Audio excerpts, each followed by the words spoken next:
அண்ணாமலை எனும் ஆயுதம். அமித்ஷாவின் plan B என்ன? அதிமுக தலைமைக்கு பிடிக்காத தினகரன், ஓபிஎஸ் ஆகியோருடன் பாஜக முன்னாள் மாநில தலைவர் அண்ணாமலை அதிக நெருக்கமாக இருப்பதில் யாருக்கும் வியப்பில்லை. ஆனால் தங்களுக்கு பிடிக்காத நபரான அண்ணாமலை இவர்கள் இருவரையும் வைத்து என்னவோ திட்டம் தீட்டுகிறார் என்பதால் பழனிசாமி இந்த விவகாரத்தில் வெளிக்காட்டிக் கொள்ள முடியாத கோபத்தில் இருக்கிறார். அதே சமயம் அண்ணாமலையை வைத்து தினகரனும் ஓபிஎஸும் வேற எந்த திசையிலும் ஊடு பாய்ந்து விடாமல் இருக்க அணை போட்டு வருகிறார் அமித்ஷா.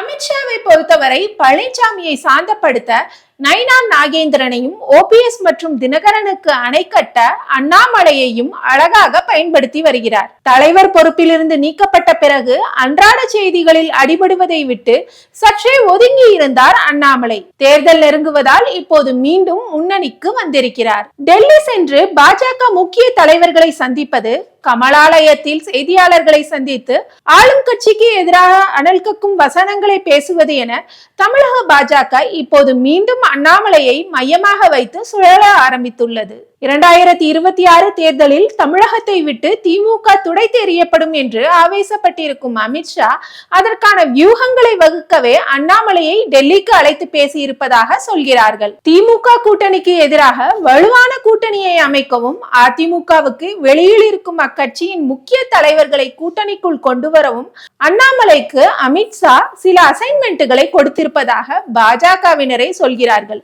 இதன் ஒரு பகுதியாகவே ஓபிஎஸ், டிடிவி தினகரனை சந்தித்து பேசி வருகிறார் அண்ணாமலை.